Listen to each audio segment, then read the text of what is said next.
I am now pleased to introduce our student speaker for the evening. Our student speaker for this evening is Mr. Ben Nystrom. During his time at Brookhaven College, Ben has been very active in Brookhaven's outstanding Student Government Association, serving in the role of parliamentarian, public information officer, and senior executive officer. Through his membership in the Student Government Association, Ben has been a tireless advocate for student rights on both the national and state level, while working diligently as a service leader for all Brookhaven students. As a member of this 2010 graduating class, Ben plans to continue his education with plans to attend the University of North Texas, where he will be majoring in philosophy. Once he finishes his undergraduate work, Ben plans to further his education by pursuing a law degree. Ben has always wanted to devote his life to helping others, as he hopes to someday start his own nonprofit law practice where he can continue his service leadership by providing legal services to individuals who need legal representation at no charge. Ladies and gentlemen, an outstanding student leader at Brookhaven College, Mr. Ben Nystrom.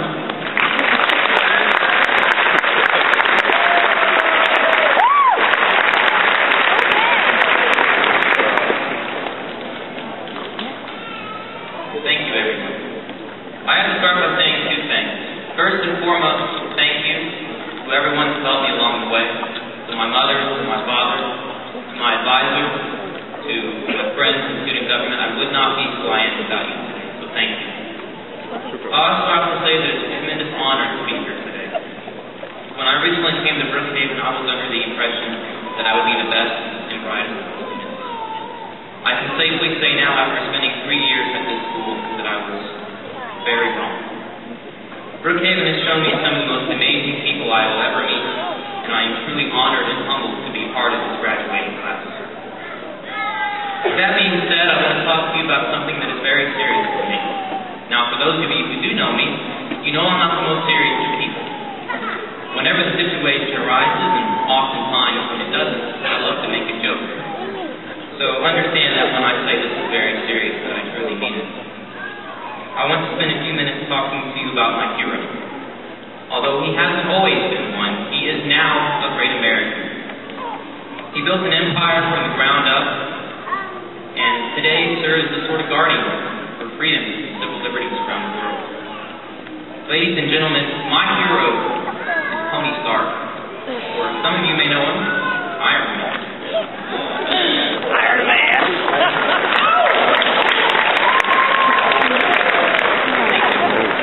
I know it sounds silly. Some of you may be rolling your eyes at the thought of listening to a 20-year-old boy talk about his comic book superheroes. But there's a valuable lesson here, and I think we can all benefit from it. The story of Iron Man is this. As a child, he was brilliant and quickly inherited his father's business of designing and making weapons of war for the military. He quickly became one of the richest people in the whole world and lived a life of fast cars, big houses, and grandiose parties. One day, while at a demonstration of one of his weapons, he was captured and nearly killed. Upon that, he was forced to reflect on his life and came to the realization that the weapons he made were being used to kill tens and thousands of innocent people. He realized quickly that history was going to remember him as one of the greatest mass murderers of our time. And that being said, he did what the only thing any rational person would do. He built $1 trillion suit of armor and outclassed Rome to get bad guys. Iron Man changed how the world would see him, and in the process changed the world for the better. The lesson here is simple. We must always be mindful of how history will remember us. What mark will we leave on the world? As we graduate from Brookhaven and move on to bigger and better things in the world, which path have we chosen? What will our purpose in life be? I would urge you to take the path less traveled these days. Think not of fast cars and big houses. Think not of grandiose parties and spectacular events.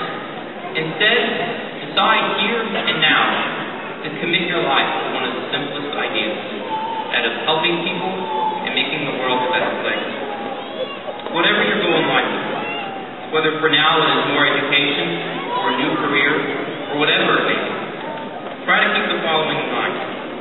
It is the little things in life that matter. We do not need tapes or super genius to change the world. While it may sound like one of the most daunting tasks imaginable, it becomes remarkably easy if we all do our part. Simply give back to the world what you have been given. All of us are blessed to be here today, and we should not take that for granted. Give back to the world, be charitable, be kind, and always remember that even the smallest acts of kindness have a way of being remembered by people for a very long time. After all, it will be history that remembers us when we are gone, and it is our job